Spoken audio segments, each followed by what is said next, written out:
Hello दोस्तों, क्या हाल चाल। I hope you people are taking care of your health and I am doing great.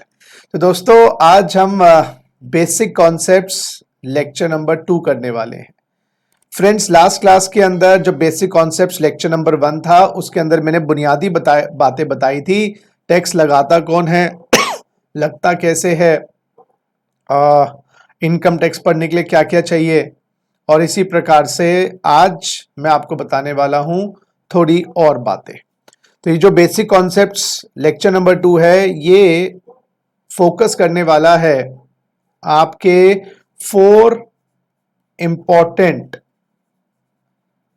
Piece of income tax के ऊपर। 4 important piece of income tax के ऊपर। ये 4 इंपॉर्टेंट पीस होते हैं इनकम टैक्स में, क्योंकि मैं शुरुआत इनकम टैक्स से करवा रहा हूं, उसके बाद जाके हम दूसरे टॉपिक्स पे आएंगे। तो मैं श्री गणेश इनकम टैक्स से कर रहा हूं बेसिक कॉन्सेप्ट्स नंबर 2 में। 4 important piece of income tax. First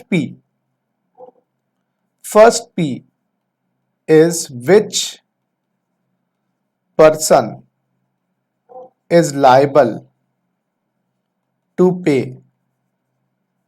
income tax in India। कोई आपसे पूछे भाई इनकम टैक्स हिंदुस्तान में किसको देना होता है, आप क्या बोलेंगे? Who is liable to pay income tax in India? Is an artificial person liable to pay income tax in India? Human being is liable to pay income tax in India?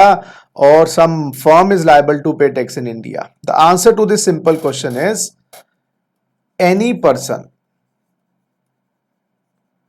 whose total income exceeds exemption limit is liable to pay income tax in India। Any person whose total income exceeds exemption limit is liable to pay income tax in India। बस ये 6 लाइनों में आपको ये पता चल जाएगा कि इनकम टैक्स किसको देना होता है। पहला शब्द आ रहा है person, underline the word person. दूसरा शब्द आ रहा है total income, underline the word total income. Exceeds, exemption limit, ये 4 इंपॉर्टेंट शब्दों को अंडरलाइन करिए। पर्सन को इनकम टैक्स देना होता है जी। इनकम टैक्स जो देना होता है पर्सन को देना होता है। अगर आप पर्सन नहीं है, आपको इनकम टैक्स नहीं देना। अगर आप पर्सन नहीं है, आपको इनकम टैक्स नहीं देना। सर, पर्सन वर्ड का मीनिंग क्या है? Artificial person, natural person? Friends, person is defined under section 2 clause 31 of the income tax act 1961। तो जितने भी अब मैं सेक्शंस बताऊंगा वो हमारे इनकम टैक्स एक्ट, जो हमारी मदर एक्ट है, जो हमारी बेस है, गुरु ग्रंथ साहिब, गीता, कुरान, बाइबल, वो है सेक्शन 2 क्लॉज 31 के अंदर। उसका पर्सन के वर्ड पर्सन वर्ड डिफाइंड है। पर्सन के शब्द में, यस, पर्सन के शब्द में या पर्सन वर्ड में 7 कैटेगरीज आती है। पर्सन में 7 कैटेगरीज को सरकार इनकम टैक्स देने के लिए कहती है। 7 कैटेगरीज में है जी individual plus 6 other categories. Yes, 7 श्रेणियों के लोगों को इनकम टैक्स देना है। First category is individual and 6 other category. 6 other categories में आता है Hindu undivided family, firm, company, AOP BOI, association of person, body of individual, local authority, and last but not the least artificial judicial person. Artificial judicial person. Artificial judicial person. आइए जी, हाँ जी, तो ये 6 categories को हम डिस्कस आज के lecture में नहीं करने वाले। पार्ट नंबर 2 में हम बेसिकली कंसंट्रेट करने वाले हैं इंडिविजुअल पर, कि भाई इंडिविजुअल को कब टैक्स देना है। बाकी हिंदू अनडिवाइडेड फैमिली क्या होती है, फर्म क्या होती है, कंपनी क्या होती है, एओपीबीवाई क्या होती है, लोकल अथॉरिटी क्या होती है, आर्टिफिशियल जुडिशियल पर्सन क्या होता है, वो सब बात में। अभी इंडिविजुअल क्या होता है, इंडिविजुअल क्या होता है आप बताइएगा। सर कैसे बताएं, इसमें वीडियो में से कैसे बताएं? बता सकते हो, मैं दिल से सुन लूंगा। अरे इंडिविजुअल में आता है ह्यूमन बींग्स, ह्यूमन बींग्स आते हैं जी। नेचुरल पर्सन में human beings. Sir human beings में मेल आएंगे फीमेल आएंगी? अरे भाई दोनों आएंगी, मेल फीमेल। अरे सर माइनर आएगा? बिल्कुल आएगा जी। सर पागल आएगा? पागल, यस। लुनेटिक भी आएगा, मेल फीमेल, थर्ड जेंडर, ये भी आएंगे जी। अरे भाई जो ह्यूमन बींग है वो आएंगे। एज इंपॉर्टेंट नहीं है, जेंडर इंपॉर्टेंट नहीं। काला आएगा, गोरा आएगा, सर गंजा आएगा, बाल वाला, मैं बार बार बोल रहा हूं भाई, कोई भी आएगा, सब आएंगे। ह्यूमन होना चाहिए, ह्यूमन होना तुम, एनिमल्स नहीं आएंगे, समझ लो बात। तो मेल, हाँ सर माइनर कैसे टैक्स देगा? अरे पेरेंट्स दे देंगे। लुनेटिक के इनकम कहां से होगी? अरे पहले अच्छा कमाता था, प्यार में पड़ गया दोस्तों, लुनेटिक हो गया। वो तेरे नाम है सलमान खान का एग्जाम्पल भूल गए क्या? तो ल्यूनेटिक भी आएगा। वो कैसे देगा कैसे नहीं देगा वो गवर्नमेंट की चिंता है और उसकी चिंता है। आप चिंता ना करें, देना पड़ेगा। तो इंडिविजुअल को टैक्स देना ही चाहिए, 6,000 को देना है, बाद में बात करें। तो एनी पर्सन का अभी मतलब है एनी इंडिविजुअल जिसकी टोटल इनकम ज्यादा हो जाए। एक्सीड्स का मतलब होता है एक्सीड्स, ज्यादा, किससे? एग्जेम्पशन लिमिट से। एक एग्जेम्पशन लिमिट हमारी है जी break even point, break even point. अगर ब्रेक इवन पॉइंट से आपकी ऊपर टोटल इनकम जाती है तो आपको इनकम टैक्स देना है। कट ऑफ पॉइंट कह लीजिए, एक मिनिमम लिमिट कह लीजिए। क्यों होती है ये, क्या होती है ये, किसको कितनी मिलती है, वो बाद में, पहले टोटल इनकम समझे। तो कोई भी पर्सन, पर्सन का मतलब पर्सन बोले तो इंडिविजुअल, अगर उसकी टोटल इनकम ज्यादा हो जाए एग्जेम्पशन लिमिट से तो उसको इनकम टैक्स हिंदुस्तान में देना है। वो लायबिलिटी जो होती है ना वो कंपलसरी होती है। किसको देना है? सेंट्रल गवर्नमेंट को देना है। तो ये जो लायबिलिटी होगी ये कंपलसरी होगी, है ना। और पे किसको करना है? सेंट्रल गवर्नमेंट को, केंद्र सरकार को, क्योंकि इनकम टैक्स तो हमारा केंद्र सरकार लगाती है। तो liable to pay income tax to the central government, ठीक है ना। अच्छा, अब टोटल इनकम क्या है? आइए जी नेक्स्ट वर्किंग नोट बनाइए। पर्सन में तो हमने अभी इंडिविजुअल की बात करनी है। अब आइए जी टोटल इनकम। टोटल इनकम के लिए क्या करना है? टोटल इनकम के कुछ स्टेप्स हैं। Step 1, determine various sources of income. Sources of income पता लगाइएगा, पैसा कमाने के जरिए क्या है। थोड़ा सा आइडिया दो। आप लोगों ने भी सोच रखा होगा कि जब बड़े होंगे आप पैसा कमाएंगे, जॉब से कमाएंगे, एक तरीका जॉब, दूसरा अपनी प्रैक्टिस कर सकते हैं। सीएस बनने के बाद प्रैक्टिस कर सकते हैं, जिसको हम प्रोफेशन कहते हैं। तो आप जॉब का मतलब ये नहीं कि जॉब प्रोफेशन नहीं है, मतलब प्रोफेशन का मतलब ये है कि आप अपनी प्रैक्टिस कर रहे हैं ना। जैसे डॉक्टर है, क्लिनिक खोल के बैठा, अगर वो नौकरी कर रहे तो जॉब हो गया। अच्छा, बिजनेस कर सकते हैं, व्यापार कर सकते हैं, हल्दीराम्स की तरह। आप रेंट ऑफ बिल्डिंग, बिल्डिंग को किराए इत्यादि पे देकर पैसा कमा सकते हैं, रेंट ऑफ बिल्डिंग। आप rent of other assets, building को किराए के अलावा दूसरी एसेट्स भी किराए पे जा सकती हैं, जैसे ज्वेलरी हो गई, कपड़े हो गए। जैसे आजकल कपड़े किराए पे मिल जाते हैं, शादी ब्याह में लहंगा और क्या कहते हैं। मैं एक रॉलबाग गया था दोस्तों, वहां पर लिखा था दूल्हे हम सजाते हैं, दूल्हे हम सजाते हैं।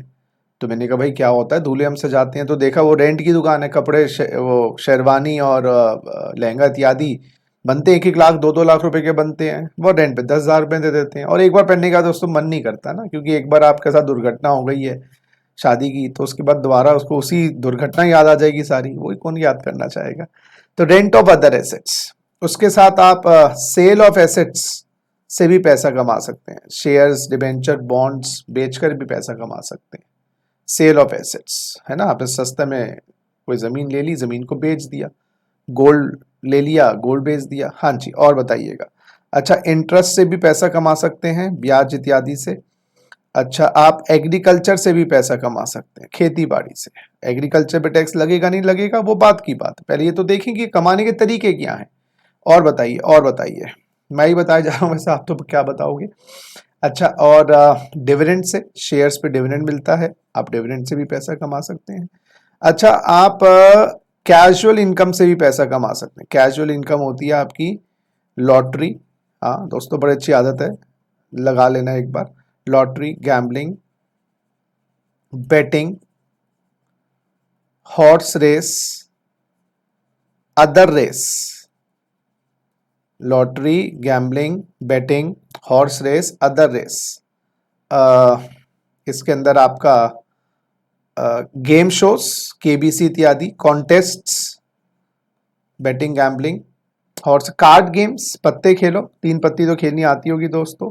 ये सारी लक वाली इनकम्स है दोस्तों, जिसमें lottery, gambling, betting, horse race, other race, game shows, card games, ये सब आपकी कैजुअल इनकम्स है, ये आ सकती है। और दोस्तों आपको रॉयल्टी मिल सकती है। रॉयल्टी, रॉयल्टी कब मिलती है, जब आप आईपीआर होता है आपके पास, intellectual property right, know how patent, copyright, licence, बदले में रॉयल्टी मिल सकती है आपको। तो आपने कुछ इन्वेंट किया है, अपनी इन्वेंशन किसी कंपनी को दे दो, उससे प्रोडक्ट बना लेंगे। तो जब आपके पास कोई इंटेलेक्चुअल प्रॉपर्टी राइट होती है, बदले में आपको रॉयल्टी मिलती है।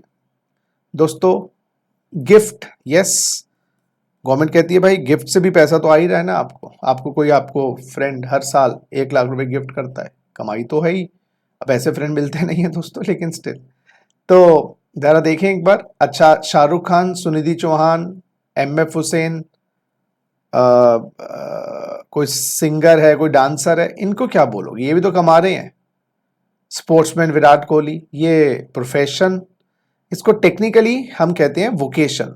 Vocation, VOCATION। इसमें वो सिंगर्स, डांसर्स, एक्टर्स। अब मैं एक्सेट्रा कर देता हूँ, उसके अलावा बहुत सारी इनकम और भी हो सकती है। तो मोटा मोटा मैंने आपको 13 टाइप्स की इनकम बताई हैं, देखिएगा जरा। Job, practice, business, rent of building, interest, sale of assets, rent of assets, rent of building, agriculture income, interest, dividend, casual income, royalty, IPR, intellectual property rights को किराए पे देती है, गिफ्ट, वोकेशन, वोकेशन में सिंगर, डांस। ये step 1 था। आइए जी, step 2 कहता है ये जितने भी सोर्सेज ऑफ इनकम आए ना आपके, स्टेप 2 कहता है भैया जितने भी आपके ये सोर्सेज ऑफ इनकम आए हैं ना, इनको आप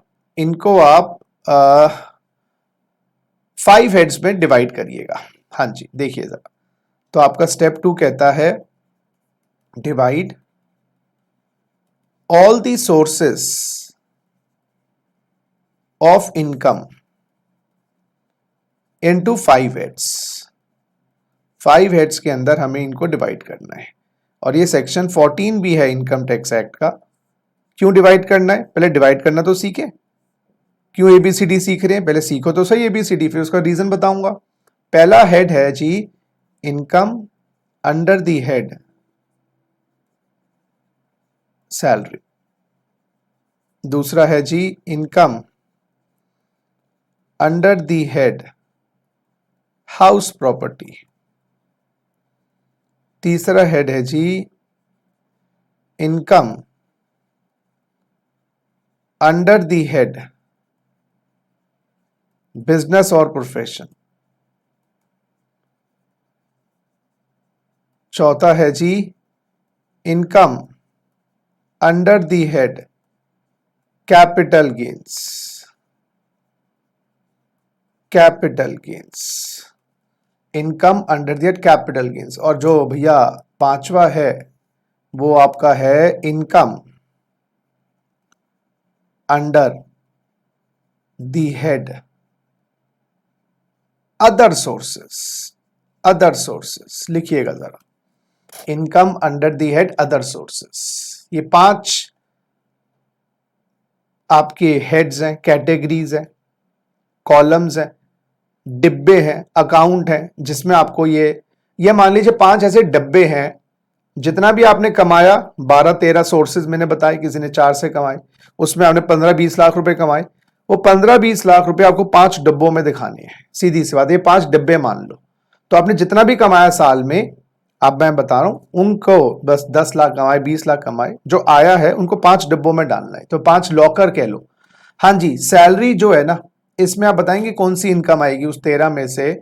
मेरे हिसाब से तो जॉब वाली इनकम सैलरी में आएगी, जॉब वाली कमाई, जहां पर एम्प्लॉयर एम्प्लॉय रिलेशनशिप होता है, एम्प्लॉयर एम्प्लॉय रिलेशनशिप, जब आप किसी के अंडर काम करते हैं, किसी के दबाव में काम करते हैं, उसकी मर्जी से काम करते हैं, अपनी मर्जी से नहीं, जो वो कह रहा है, मतलब अपनी मर्जी। तो ऑब्वियसली हाउस प्रॉपर्टी में आता है दोस्तों रेंट ऑफ बिल्डिंग, बिल्डिंग का किराया जी, वो आएगा हाउस प्रॉपर्टी, सेल की नहीं।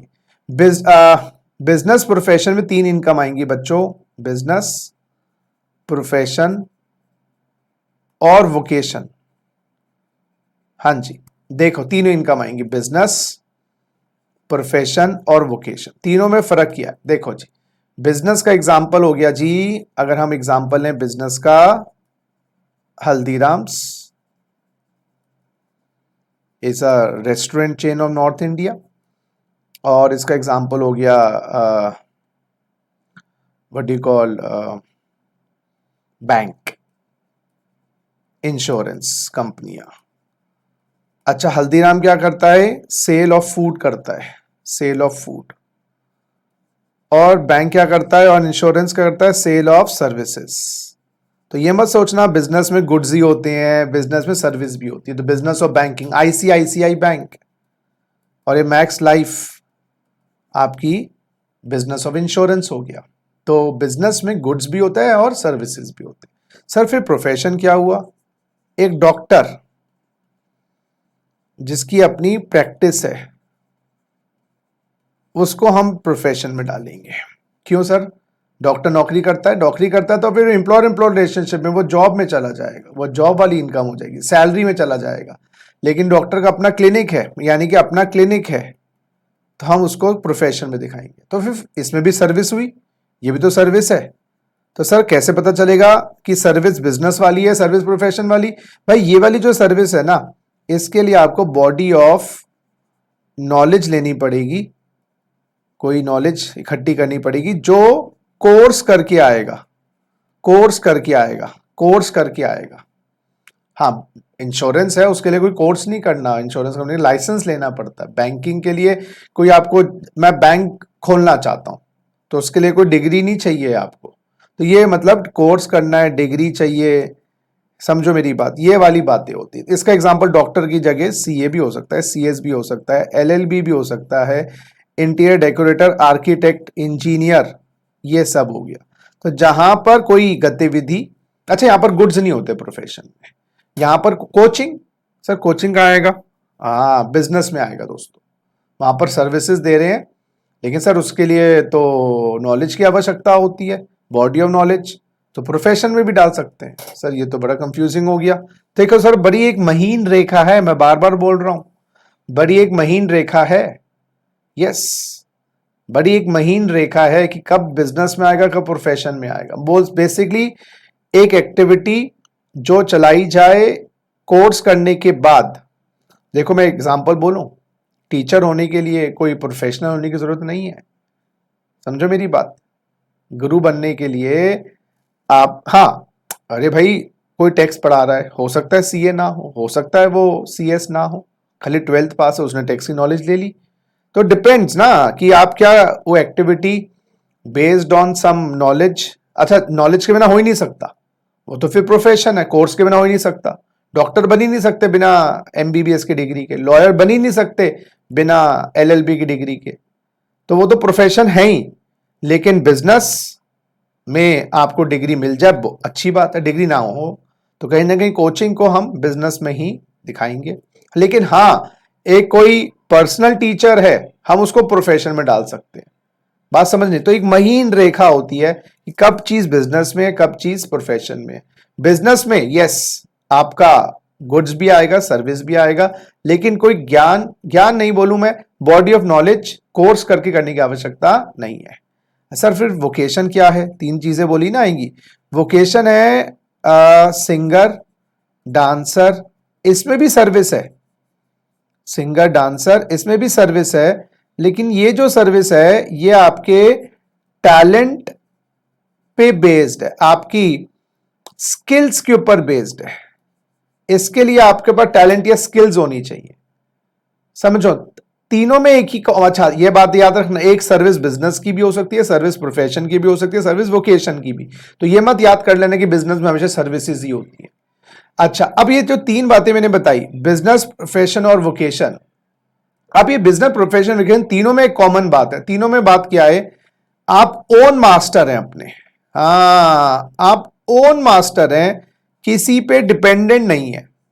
जब इनको जॉब में नहीं दिखाया गया, ना शाहरुख खान किसी पे डिपेंडेंट है, ना डॉक्टर जो क्लिनिक है वो किसी पे डिपेंडेंट है, ना हल्दीराम और ना इंश्योरेंस किसी पे डिपेंडेंट है। लेकिन अगर आप नौकरी करेंगे तो फिर वो सैलरी में चला जाएगा। तो बिजनेस और प्रोफेशन के अंदर, बिजनेस और प्रोफेशन के अंदर याद रखिएगा कि आप अपने बलबूते अपने मालिक होते हैं। तो बिजनेस प्रोफेशन में आप अपने मालिक होते हैं। अब बिजनेस में सर्विसेज और गुड्स दोनों होते हैं, प्रोफेशन में सर्विसेज ही होती हैं, और वोकेशन के अंदर सर्विसेज ही होती है। फर्क ये है, सर्विसेज टैलेंट बेस्ड है, वोकेशन सर्विसेज कोर्स बेस्ड है, profession services non course based है, बिजनेस, और गुड्स तो बिजनेस में आता ही है। तो इसमें आ गया जी तीन एक्टिविटी जहां पर अपने मालिक है। कैपिटल गेन में क्या आएगा? कैपिटल गेन में आएगा सेल ऑफ एसेट्स। हाँ जी सर, सेल ऑफ गुड्स तो बिजनेस में भी दिखाया, अब यही तो फर्क है।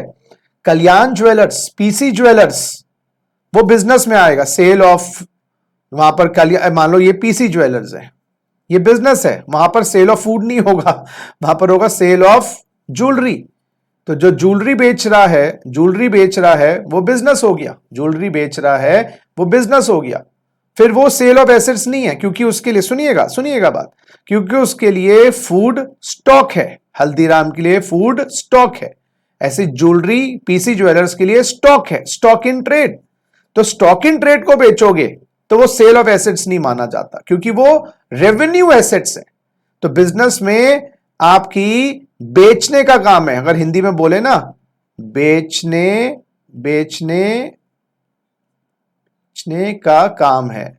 लेकिन अगर शाहरुख खान ज्वेलरी बेचे, बात समझने की कोशिश करिएगा, या आप और मैं कोई ज्वेलरी बेचे, तो वो कैपिटल एसेट है हमारे लिए, क्योंकि उस पर कैपिटल एक्सपेंडिचर किया गया, वो कैपिटल गेन में आएगी। तो याद रखिएगा, sale of assets, sale of assets. एक और एग्जांपल, डीएलएफ वाले फ्लैट बेचे, डीएलएफ वाले फ्लैट बेचे, कहां जाएगा भाई? बिजनेस। आप और हम फ्लैट बेचे, कहां जाएगा? कैपिटल गेन में। तो कैपिटल गेन के अंदर याद रखिएगा कैपिटल एसेट्स हैं, जिनको बेचने का आपका काम नहीं है। तो गवर्नमेंट रेवेन्यू इनकम पे भी टैक्स लगाती है, और गवर्नमेंट कैपिटल इनकम पे भी टैक्स लगाती है। अच्छा, और जो इनकम्स इन चार हेड्स में नहीं आई, वो सारी की सारी इधर दिखा दीजिएगा। अच्छा, जरा देखें अदर सोर्स में कौन कौन सी इनकम्स आई। हमने अभी 13 इनकम्स की बात करी थी। आइए जी जरा देखिएगा अदर सोर्सेज में कौन कौन सी इनकम आएंगी। हाँ जी, प्रैक्टिस वाली चली गई बिजनेस में, बिजनेस वाली बिजनेस में, रेंट वाली एचपी में। इंटरेस्ट आएगा जी अदर सोर्सेज में, इंटरेस्ट आएगा जी अदर सोर्सेज में, इंटरेस्ट आएगा जी other sources. Agriculture income other sources, वो अलग बात है, टैक्स लगेगा नहीं लगेगा बाद में देखेंगे। Dividend other sources. Casual income other sources, casual income other sources. Royalty other sources, अगर ये आपका बिजनेस ना हो तो। Gift other sources, gift other sources. और जरा देख लें, हाँ जी, तो ये सारी इनकम्स आपके अदर सोर्सेज में आएंगी। तो रिपीट करें, 5 हेड्स, सैलरी वाला, जॉब, हाउस प्रॉपर्टी वाला, रेंट और building, business profession, vocation, PGBP. अच्छा, इसको हम पीजीबीपी भी कहते हैं, प्रॉफिट और गेन्स फ्रॉम बिजनेस और प्रोफेशन, प्रॉफिट और gains from business profession. Capital gains, capital gain में कौन सी? कैपिटल इनकम, जिस चीज को बेचने का काम नहीं है। और अदर सोर्सेस। अब मेरा दूसरा क्वेश्चन आप लोगों से, हम ये 5 हेड्स में दिखाते क्यों है इनकम? क्या डिब्बों में क्यों डाला जा रहा है? अरे बिग बाजार गए हो ना, सामान लेते हैं ना, ट्रॉली में रखते हैं ना, पैकिंग करते हैं ना, घर आके सेग्रीगेट करते नहीं करते? घर आके सारे सामान को, कोई किचन का सामान है, कोई कमरे का सामान है, कोई लिविंग रूम का सामान है, कोई ड्राइंग रूम का सामान है, सब अलग अलग जगह डिस्ट्रीब्यूट करते हो। इसी प्रकार से जब हम कमाई करते हैं, जब हम पैसा कमाते हैं, गवर्नमेंट कहती है उनको सेग्रीगेट करो। क्यों? क्योंकि हमें इनकम निकालनी है सैलरी की, हमें इनकम निकालनी है हाउस प्रॉपर्टी की, हमें इनकम निकालनी है बिजनेस प्रोफेशन की, हमें इनकम निकालनी है कैपिटल गेन की, हमें इनकम निकालनी है अदर सोर्सेस की। तो हमें हर हेड की इनकम निकालनी है। और इनकम जो होती है दोस्तों, इनकम जो होती है याद रखिएगा, वो होती है रेवेन्यू, दोबारा रिपीट कर रहा हूं, रेवेन्यू माइनस एक्सपेंसेस, उसको इनकम कहते हैं। जो रेवेन्यू होती है दोस्तों वो होता है आया, जो पैसा आया है, और जो एक्सपेंसेस होते हैं वो व्यय, जो खर्च हो गए हैं, और जो इनकम है वो है आय। आय कर है दोस्तों, आय कर। रेवेन्यू है आया, एक्सपेंसेस है गया, इनकम है बच गया, वो आय है। तो सैलरी की इनकम पे टैक्स है, तो यानी कि सैलरी जो मिली उसमें से खर्चे घटा के इनकम आएगी। ऐसे हाउस प्रॉपर्टी की इनकम पे टैक्स है। हाउस प्रॉपर्टी से जो आया, किराए पे दी, 50 लाख रुपए किराए पे दिए पूरे साल का, लेकिन 50 लाख का इनकम कोई है। जो बदमाश था टेनेंट, तोड़ दी चीजें, रिपेयर करवाई है, मरम्मत करवाई है, मेंटेनेंस के खर्चे नहीं होते क्या? तो 20 लाख रुपए तो मेंटेनेंस के लग गए, 30 लाख की कमाई हुई। बिजनेस प्रोफेशन में कंप्यूटर बेचे 50 लाख के, भाई खरीदे नहीं होंगे, बनाए नहीं होंगे, बेचने के खर्चे नहीं होंगे, तो 40 के तो खर्चे हो गए, कमाई 10 है। कैपिटल गेन में सोना बेचा 1 लाख का, खरीदा 80 का, 20 की इनकम हुई। ऐसे ही आपका अदर सोर्सेज में, तो हर हेड में इनकम निकालनी है। जैसे 5 सब्जी बनाने के लिए पांचों के प्रोसेस अलग अलग होते हैं, हर इनकम को निकालने के लिए उसका प्रोसेस अलग है, क्योंकि हर इनकम में या हर अमाउंट में एक्सपेंसेस अलग अलग होते हैं। नौकरी वालों के खर्चे अलग हैं, बिल्डिंग के किराए वालों के खर्चे अलग हैं। आप अपने घर के हिसाब से रहते हो ना, अपने घर में, मेरे घर में रहोगे तो मेरे घर के हिसाब से रहोगे। मैं आपके घर 2 दिन आगे रहने, मैं आने नहीं वाला, मैं याद रखना। लेकिन हो सकता तुम बुला लो, सर हमारा गेस्ट रूम बना हुआ है ऊपर, आप 2 दिन हमें पढ़ा भी देना। तो भाई मुझे आपके रूल्स के हिसाब से रहना पड़ेगा, जो आप खाओगे वही खाना पड़ेगा, जो खिलाओगे वही खाना पड़ेगा। बात समझने की कोशिश करो, समझ गए ना? तो वही मैं कह रहा हूं। ऐसे ही कैपिटल, तो हर हेड के खर्चे अलग अलग हैं, तो गवर्नमेंट क्या करती है, खर्चे माइनस करती है। अच्छा, इसलिए हम 5 हेड में डिवाइड करते हैं कि जो पांचों हेड का अमाउंट आया है उसमें से इंजेक्शन लगाना है, और वो इंजेक्शन अलग अलग है, हर बीमारी का इंजेक्शन अलग अलग होता है। तो इसलिए हम सेग्रीगेशन करते हैं इनकम का 5 हेड्स में, तो सेग्रीगेशन करते हैं। अच्छा, सैलरी के जो खर्चे हैं या इनकम निकालने का प्रोसेस है वो याद रखिएगा 15 से 17 सेक्शन में है। सैलरी के इनकम निकालने का प्रोसेस 15 से 17 में है। हाउस प्रॉपर्टी का 22 से 27 में है, 22 से 27 लिखिएगा, 22 से 27। बिजनेस प्रोफेशन का 28 से लेकर 44 में है, 28 से लेकर 44 में है। कैपिटल गेन का 45 टू 55 ए है, कैपिटल गेन का 45 टू 55 ए। अदर सोर्सेज के सेक्शन, अदर सोर्सेज के 56 टू 59 है, 56 टू 59 है।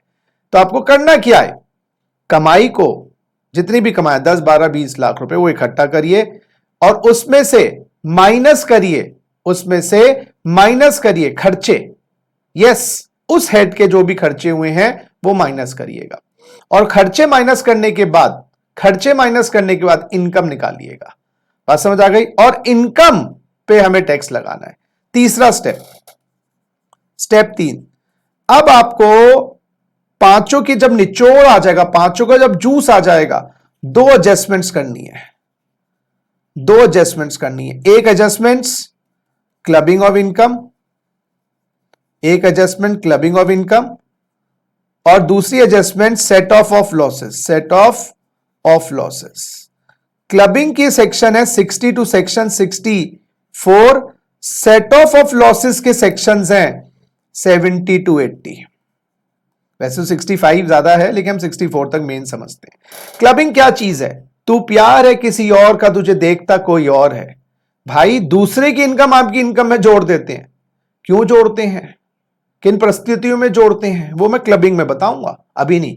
तो दूसरे बंदे की इनकम आपकी इनकम में जोड़ दो। और सेट ऑफ लॉसेस में आपको अगर दिल्ली में बिजनेस किया 5 करोड़ की कमाई हुई, यूपी में बिजनेस किया, 3 करोड़ का नुकसान हुआ, तो सरकार इतनी निर्दयी नहीं है कि 5 करोड़ पे टैक्स दो। सरकार कहती है 3 करोड़ घटा लेना 5 करोड़ में से, रिमेनिंग पे टैक्स देना, तो लॉसेस सेट ऑफ हो जाते हैं, लॉस सेट ऑफ हो जाता है। तो ये 2 एडजस्टमेंट्स करनी है, ये हमारे 2 चैप्टर्स भी आएंगे। तो क्लबिंग में क्या होता है, किसी और की इनकम आपकी इनकम में जोड़ते हैं। क्यों जोड़ते हैं, कैसे जोड़ते हैं, बताऊंगा। सेट ऑफ में नेगेटिव लॉसेस।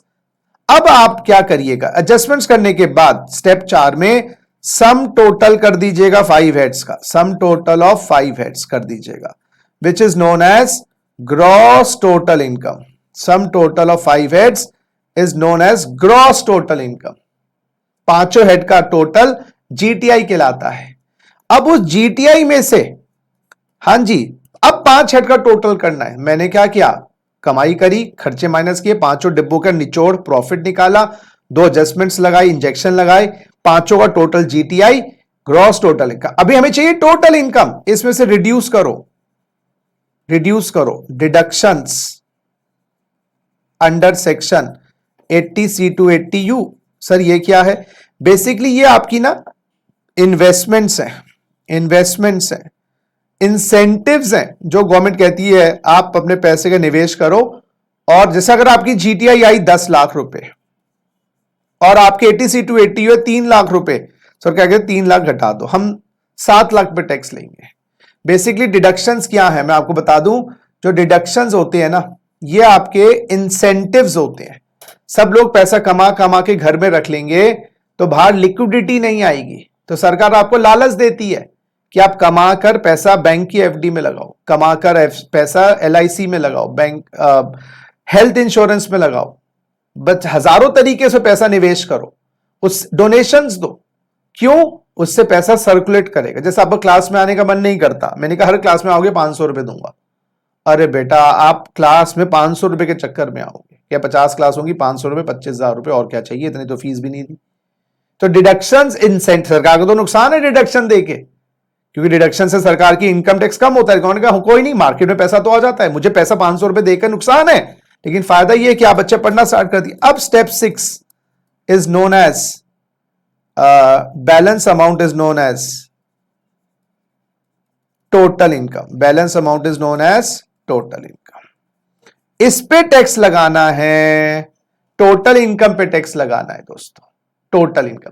और ये टोटल इनकम कैसे आई, GTI minus deduction. Total income round off करनी है अंडर सेक्शन 288A।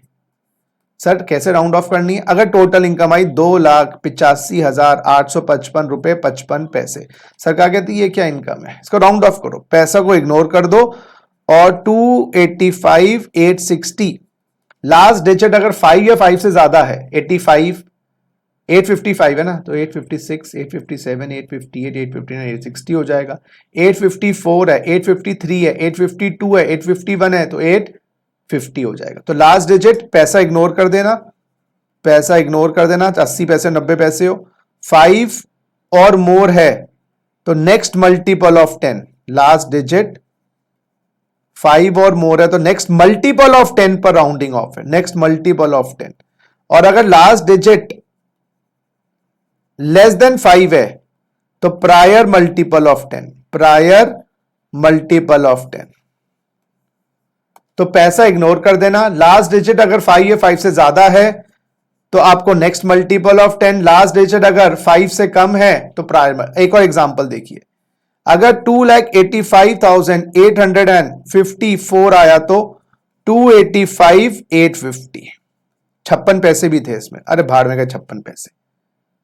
अच्छा एक और एग्जांपल देखिए, 2,85,855 वो तो ले लिया ना, 858 तो 285,860।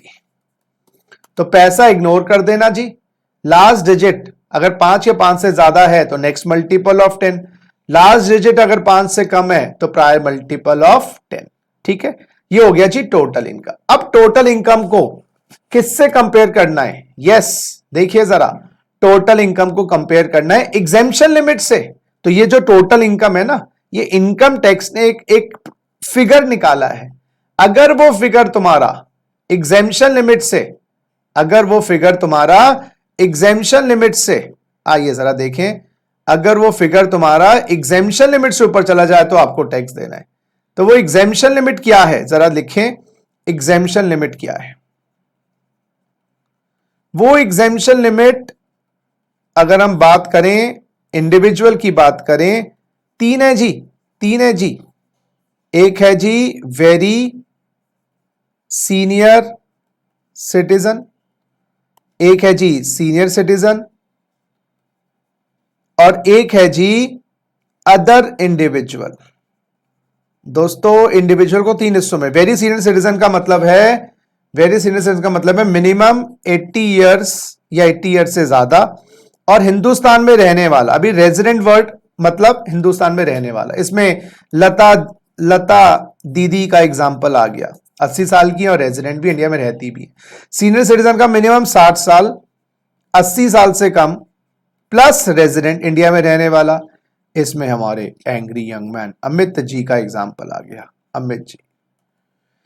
और अदर इंडिविजुअल में कौन आया, जो 1 और 2 में कवर्ड नहीं है, अदर देन 1, अदर देन 2। इसमें हमारा एग्जाम्पल आ गया जी SRK का, शाहरुख खान का, किरण। गवर्नमेंट 80 साल या 80 साल से ऊपर वालों को एग्जेम्पशन लिमिट देती है 5 लाख रुपए की। 5 लाख तक की टोटल इनकम में कोई टैक्स नहीं है, 5 लाख से ऊपर है तो टैक्स देना है। हमारी अमित जी को या 60 साल से ऊपर 3 लाख की, 3 लाख रुपए की लिमिट देती है जी। जिन लोगों की टोटल इनकम 3 लाख रुपए तक है उन पे टैक्स नहीं है, अगर वो मिनिमम 60 साल या उससे ऊपर है, 80 से कम। और शाहरुख खान या आप या मैं, हमें मिलेगी जी 2.5 लाख रुपए की। तो आप मुझे बताएंगे कैटरीना कैफ को कौन सी लिमिट मिलेगी, 2.5 की, मोदी जी को 3 की, मनमोहन सिंह जी को 5 की। रेजिडेंट क्या होता है ये आगे जाके चैप्टर में हम पढ़ेंगे, एक रेजिडेंशियल स्टेटस चैप्टर है उसमें जाके आएगा, लेकिन अभी आप कंसिडर करिए मिनिमम 80, मिनिमम 60। क्लियर है बात। चलिए तो अब मैं आपसे क्वेश्चन पूछता हूं, mister x total income 6 lakh और नॉन रेजिडेंट है, बताइए लिमिट क्या दोगे। सर 2.5 लाख।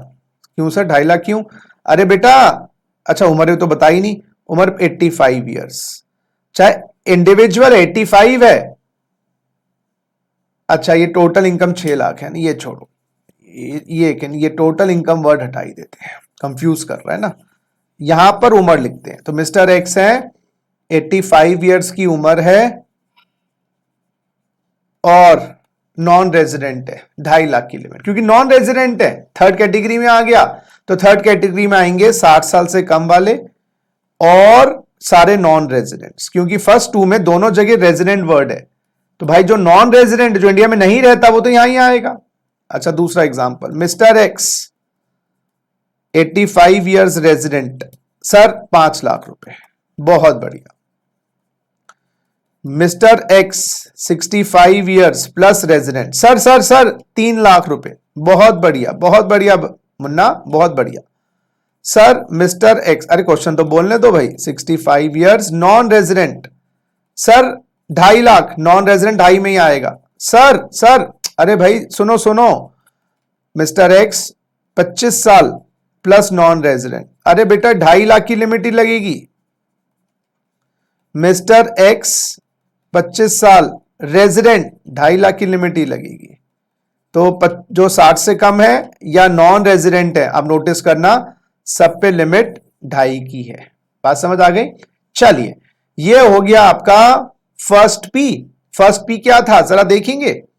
फर्स्ट पी था any person whose total income exceed exemption limit is liable to pay. Person में 7 कैटेगरी, अभी इंडिविजुअल, टोटल इनकम स्टेप्स बताए, हेड्स 5 हेड्स का निचोड़ इंजेक्शन लगाने के बाद 80C to 80U, ज्यादा हो जाए तो अगर अमित जी की इनकम 3 है, नो टैक्स, 3 से ज्यादा होना चाहिए, 10 रुपए ज्यादा हो, हाँ 10 रुपए ज्यादा। अगर 3 लाख अमित जी की इनकम है 300,004, क्योंकि राउंड ऑफ होके टोटल इनकम बन जाएगी 3 लाख, टैक्स नहीं लगेगा।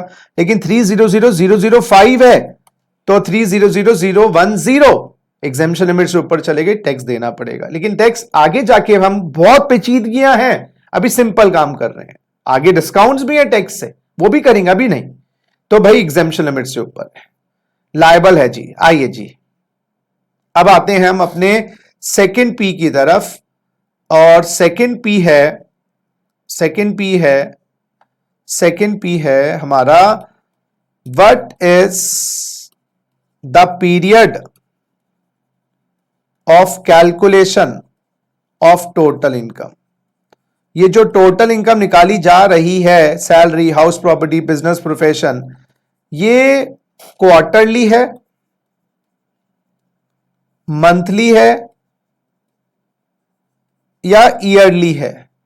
सरकार कहती है जी ये हमारी ईयरली है, ये हमारी इनकम ईयरली है, 12 महीने की इनकम निकाली जाएगी, और ईयरली का मतलब होता है 12 मंथ्स। अब ये जो 12 मंथ्स की इनकम है, यस, ये जो टोटल इनकम निकाली जाएगी बच्चों, ये 12 महीने की है, 12 महीने की टोटल इनकम पे टैक्स है। ये जो 12 महीने हैं ये काउंट करने हैं 1 जनवरी से 31 दिसंबर या 1 अप्रैल से 31 मार्च, जिसको बोलते हैं कैलेंडर ईयर, और इसको बोलते हैं भाई साहब फाइनेंशियल ईयर। सरकार कहती है भाई इनकम टैक्स में कैलेंडर ईयर फॉलो नहीं किया जाता, चाहे इंटरनेशनली कैलेंडर ईयर होता है, हिंदुस्तान में फाइनेंशियल ईयर फॉलो करते हैं। तो हमें जो इनकम निकालनी है 1 अप्रैल से 31 मार्च की निकालनी, जिसको हम बोलते हैं फाइनेंशियल ईयर। और इनकम टैक्स में फाइनेंशियल ईयर की बजाय वर्ड है प्रीवियस ईयर। बस पर्यायवाची शब्द मान लीजिएगा, सिनोनिम मान लीजिएगा, सिनोनिम मतलब पर्यायवाची शब्द। तो हमें इनकम निकालनी है 1 अप्रैल से 31 मार्च। आप 4 महीने कमाओ, 5 महीने कमाओ, हमें 12 महीने की इनकम चाहिए। उसमें आपने 10 महीने कमाया, 3 कमाया, वो बता देना, हम लेंगे 1 मार्च से 31 मार्च। अच्छा जी, 2 फाइनेंशियल ईयर आपके सामने आ रहे हैं, 1/4/19 से 31 मार्च 20, और एक हो रहा है 1/4/20 से 31 मार्च 2021। ये फाइनेंशियल ईयर 19-20 कहलाया जाता है, ये फाइनेंशियल ईयर 20-21 कहलाया जाता है। अब सुनिए, अगर आपके एग्जाम्स जून दिसंबर छोड़ो, अगर आपके प्रोफेशनल एग्जाम्स, हां जी प्रोफेशनल एग्जाम्स, सीए के, सीएस के, सीएमए के प्रोफेशनल एग्जाम्स 2020 में होने हैं, तो आपके लिए है फाइनेंशियल ईयर 19-20, चाहे सीए का हो, सीएस का हो, सीएमए के हो। हाँ, वो पोस्टपोन हो जाए दिसंबर वाले जनवरी में या जून वाले जुलाई में, वो है तो 2020 के एग्जाम, समझिएगा। सीएस के जैसे जून दिसंबर में होते हैं, वो डिले हो गए, या सीए के मई और नवंबर में होते हैं, डिले हो गए, तो है तो वो जून।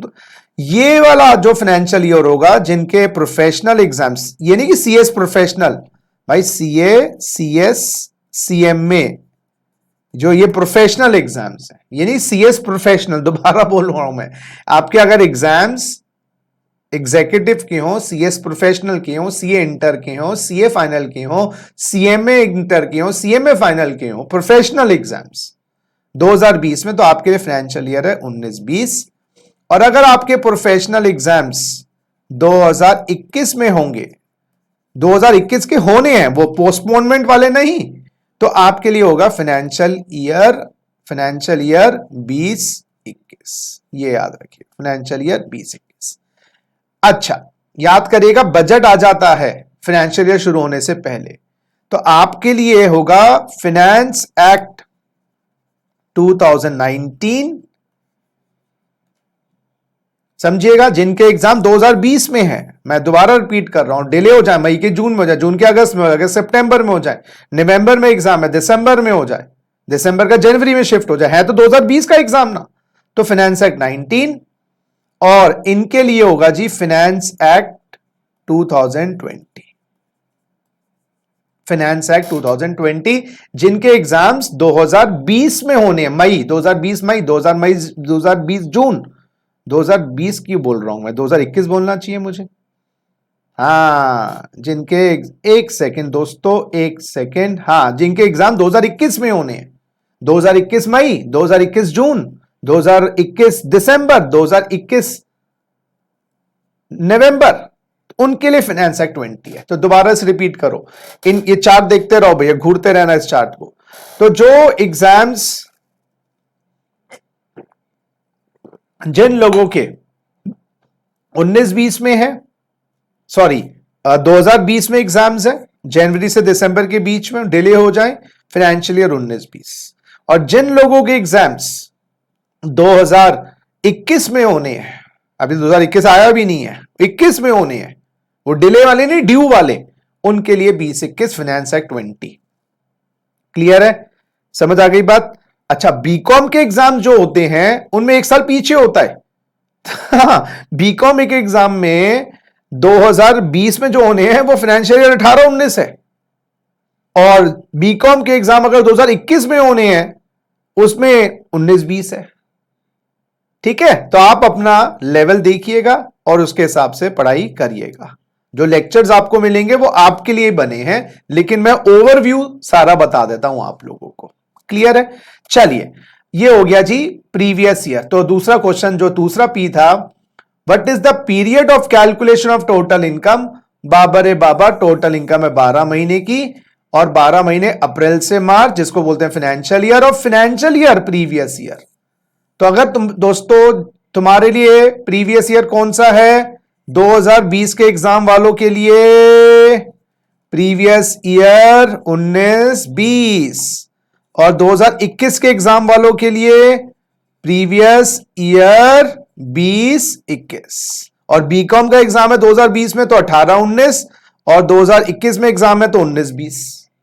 क्लियर है? वैसे याद रखेंगे इन बात को। तो 2020 में एग्जाम है, प्रीवियस ईयर 19-20, 2021 में एग्जाम है, प्रीवियस ईयर 20-21। दोबारा रिपीट कर दूं, 2020 के एग्जाम 21 में हुए तो 19-20 ही लगेगा, या फिर अगर डिले इतने हो गए 8-8 महीने 9-9 महीने, फिर इंस्टीट्यूट बताएगा, सीएस इंस्टीट्यूट बताएगा। तीसरी इंपॉर्टेंट बात, third P, what is the period in which return and tax is deposited?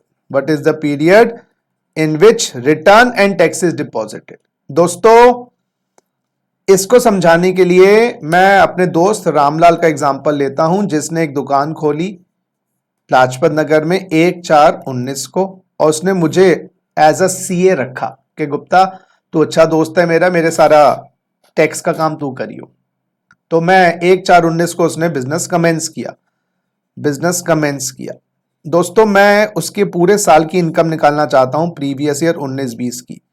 तो मैं कब निकाल पाऊंगा? साल खत्म होने से पहले, साल खत्म होने के बाद? सर, साल खत्म होने के बाद। तो उसका 31 मार्च 20 साल खत्म हुआ, मैं पहुंच गया 1/4/20 को। क्या मैं 1/4/20 को उसकी इनकम निकाल सकता हूं? हां, अगर वो मुझे सारे 19-20 के रिकॉर्ड्स, कागज, bills, ledger, cash book, bank account statement, investments मुझे दे दे, मैं वो टोटल इनकम निकालूंगा। दोस्तों, वैसे जैसे मैंने बताया था, मैंने को कितना कमाया था? 20 लाख आए, 18 के खर्चे हुए, क्लबिंग किया, सेट ऑफ किया, डिडक्शन, और मैंने उस बंदे की टोटल इनकम निकाली 10 लाख रुपए। रामलाल की उम्र है 35 साल और रेजिडेंट है। बताइए, रामलाल को इनकम टैक्स देना है या नहीं? इंडिविजुअल है, 2.5 लाख से ऊपर है, टैक्स लगेगा। और मैंने टैक्स निकाला, अभी आपको टैक्स निकालना सिखा ही नहीं है, वो बेसिक कॉन्सेप्ट 3 में सिखाऊंगा।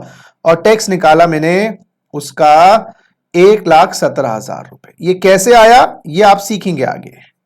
सरकार कहती है अगर 10 लाख की कमाई है, अपनी बीबी को 5 लाख दे रहे हो, हमें भी 1,17,000 दो। ये कैसे आया? कंप्यूटेशन आपको सिखाऊंगा मैं, आपको बेसिक कॉन्सेप्ट 3rd लेक्चर, जो इसके बाद वाला लेक्चर है, टैक्स। अब ये टैक्स गवर्नमेंट के पास जमा करवाना है, सेंट्रल गवर्नमेंट को जमा करवाना है। कैसे? बैंक में जमा होता है जी टैक्स, टैक्स बैंक में जमा होता है। कैसे? ऑनलाइन होता है, यस, उसको बोलते हैं ई पेमेंट, ये भी तरीके में बताऊंगा। और मैनुअल पेमेंट, अरे भाई जैसे दुकान पे जाके shopping, manual shopping, online shopping Amazon के तरह, ये बैंक में भी होता। उसके बाद एक काम और करना, आप फाइल करेंगे इनकम टैक्स रिटर्न, मैं फाइल करूंगा इनकम टैक्स डिपार्टमेंट में। ये रिटर्न क्या चीज होती है? इनकम टैक्स रिटर्न ये बताने के लिए कि हमने कितना कमाया, क्योंकि दोस्तों सुनिए, जब टोटल इनकम निकाली गई ना, सरकार ने कोई हस्तक्षेप नहीं किया। टैक्स निकाला गया, सरकार ने हस्तक्षेप नहीं किया। जब जमा करवाया, हस्तक्षेप नहीं, गवर्नमेंट को पता तो लगे कितना किया।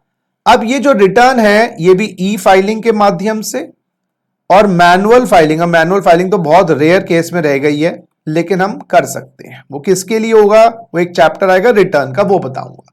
तो ये 4 काम एज अ चार्टर्ड अकाउंटेंट, अगर वो खुद कर सकता, खुद भी कर सकता था, मुझे करने हैं 4 काम अगले साल करने हैं, कमाई का अगला साल 31 मार्च 21 तक। इस साल को हम नाम देंगे दोस्तों असेसमेंट ईयर 2021। असेसमेंट ईयर 2021 में 4 काम करने हैं। तो 19-20 की जो कमाई है ना भाई, उसका टैक्स, उसकी कंप्यूटेशन, जैसे क्लास का काम घर में जाके होमवर्क के रूप में करते हो, वही समझो ना मेरी बात। तो आपका असेसमेंट ईयर है 2021। तो अगर आपका क्वेश्चन क्या था, what is the period in which return and tax is deposited. Return और टैक्स कौन से साल में जमा करवाना है, रिटर्न और टैक्स जमा करवाना है असेसमेंट ईयर में। असेसमेंट ईयर है बाद के 12 महीने, तो इट इज द फाइनेंशियल। तो अगर आपका प्रीवियस ईयर है 19-20, तो आपका असेसमेंट ईयर क्या हो गया 20-21। अगर आपका प्रीवियस ईयर है 20-21, तो आपका असेसमेंट ईयर हो गया 21-22। अच्छा, ये वाले साल दोनों किसके लिए इंपॉर्टेंट है, 2020 एग्जाम्स, ये किसके लिए 2021 एग्जाम्स। बात समझ आ रही है, क्योंकि अच्छा यहां पर बजट कौन सा लगेगा, फाइनेंस एक्ट 2019, यहां लगेगा फाइनेंस एक्ट 2020। अच्छा, अब आपसे मैं क्वेश्चन पूछता हूं, रामलाल की प्रीवियस ईयर 19-20 की टोटल इनकम बताओ 19-20 की टोटल इनकम। सर अगले साल आएगी 10 लाख। बिल्कुल सही, प्रीवियस ईयर 19-20 की टोटल इनकम, प्रीवियस ईयर 19-20 की total income 10 lakh. Assessment year 20-21 की इनकम बताओ। अरे बच्चों, असेसमेंट ईयर की तो 10 लाख ही है, क्योंकि असेसमेंट ईयर की तो इनकम होती नहीं, इनकम तो प्रीवियस ईयर की होती है। तो यानी कि असेसमेंट ईयर हाथी के दांत है जो दिखाने के हैं, उसका कोई वजूद नहीं है इनकम टैक्स में। ये कॉन्सेप्ट कंफ्यूजिंग के लिए है। कमाई प्रीवियस ईयर की है, एज प्रीवियस ईयर की है, रहता है मर गया वो 19-20 का है, लेकिन उसका सारा जो होमवर्क है वो असेसमेंट ईयर में होता है। तो क्वेश्चन यह है असेसमेंट ईयर 20-21 का टैक्स निकालो, तो भाई सारा 19-20 में काम होगा, 20-21 तो खाली उसका होमवर्क का काम है, क्लास तो 19-20 में लगी थी। अच्छा, क्वेश्चन बोलता है प्रीवियस ईयर 20-21 की इनकम निकालो, वो ऑब्वियसली असेसमेंट ईयर 21-22 में टैक्सेबल होगी, वो उसके अगले साल टैक्सेबल होगी। बात तो लेकिन चीज वही, कान को यूं ना पकड़ के यूं पकड़ लो। तो किस साल टैक्स देना है, प्रीवियस ईयर में, असेसमेंट ईयर में, असेसमेंट ईयर में। किस साल रिटर्न भरनी है, असेसमेंट ईयर में। किस साल कंप्यूटेशन करना है, असेसमेंट ईयर में। लेकिन होता सब कुछ प्रीवियस ईयर का है। तो 19-20 की कमाई का टैक्स 20-21 में है और 20-21 की कमाई का टैक्स 21-22 में है। यह बात याद रखिएगा। चलिए अब रिवाइज करिएगा। आज हमने 3 इंपॉर्टेंट पीस किए, जो हमारा 4th पी है वो हम करेंगे अपने बेसिक कॉन्सेप्ट्स के 3rd लेक्चर में। पहला पी क्या था दोस्तों, which person is liable to pay tax. हमने पढ़ा individual plus 6 categories. Total income के लिए सोर्सेज निकाले, 5 है इसमें डिवाइड किया, सेट ऑफ क्लबिंग किया, जीटीआई निकाला, डिडक्शन माइनस करे, टोटल इनकम आ गई। टोटल इनकम के बाद हमने चेक किया क्या 2.5 लाख, 3 लाख, 5 लाख से ऊपर है तो भैया इसको टैक्स देना पड़ेगा, नहीं तो एंजॉय करो, सिट डाउन एंड रिलैक्स। फिर ये टोटल इनकम हमने सेकंड पी में देखा, क्वार्टरली है, मंथली, ईयरली है, अप्रैल से मार्च, जनवरी से दिसंबर, अप्रैल से मार्च, जिसको नाम दिया गया प्रीवियस ईयर। फिर मैंने बताया 2020 में एग्जाम है तो 19-20 प्रीवियस ईयर फाइनेंशियल ईयर देखना, 2021 में एग्जाम है तो 20-21 फाइनेंशियल ईयर देखना, ठीक है। अच्छा, फिर मैंने बताया कि भाई अगर कमाई हो गई है तो टैक्स कब देना, अगले साल देना है, तो अगले साल 4 काम करना, इनकम कंप्यूट टैक्स, पे टैक्स, फाइल रिटर्न। टैक्सेस और रिटर्न ई फाइलिंग, ई पेमेंट से भी चले जा सकते हैं, वो चीजें हम करेंगे बाद में, ठीक है ना। तो हमारा असेसमेंट ईयर कौन सा है जी, अगर जून नवंबर दिसंबर 2020 में एग्जाम है, वो डिले भी हो जाए 1-2 महीने ऊपर, तो असेसमेंट ईयर 20-21, प्रीवियस ईयर 19-20। और अगर 2021 में एग्जाम है, जून दिसंबर नवंबर दिसंबर जैसा भी है, जून मई, तो हमारे लिए assessment year 21-22, previous year 20-21। I hope आपको ये लेक्चर समझ आया हो। क्वेरीज के लिए आपको पता ही है, डायरेक्टली मुझसे आप कांटेक्ट कर सकते हैं। मैंने अपना व्हाट्सएप क्वेरी नंबर भी स्पेसिफिकली दिया हुआ है 9354117801। नहीं दिया है तो आप लिख लीजिएगा, ये मेरा व्हाट्सएप क्वेरी नंबर है। तो क्लासेस को लेकर कोई चिंता है, कोई शंका है, कुछ शंका है, या एवं ही बात करने का मन कर रहा है, तो 9354117801 मेरा व्हाट्सएप क्वेरी नंबर है। इस पे आप अपनी क्वेरीज डाल दीजिएगा and I will try to respond as fast as I can. तो दोस्तों, इसी बात पे आप लोगों से विदा लेता हूं। मस्त रहो, स्वस्थ रहो, टेक केयर, बाय बाय।